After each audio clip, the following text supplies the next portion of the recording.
কোন মৃত ব্যক্তির লাশ যখন কবরস্থানের দিকে রওনা দেয় খাটিয়া করে, তো তার সাথে তিনটা জিনিস যায়। ফায়ারজিউ ইসনান ওয়া ইয়াবকা ওয়াহিদ, দুইটা জিনিস ফিরে আসে, একটা জিনিস কেবল থেকে যায়। তার সাথে যায় তো তিনটা জিনিস, মালুহু ওয়া আহলুহু ওয়া আমালুহু।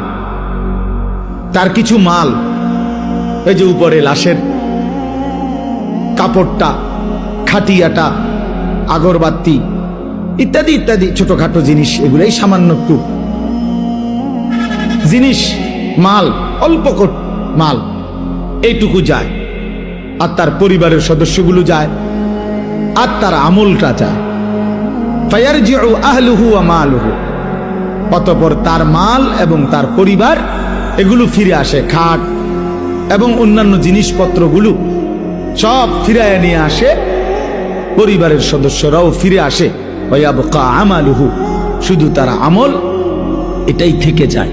তার সেজদাটাও থাইকা যায়, চুরিটাও থাইকা যায়, সুদও থাইকা যায়, নামাজও থাইকা যায়, যেটা করছে এটাই থাইকা যায়, এটাই থেকে যায়।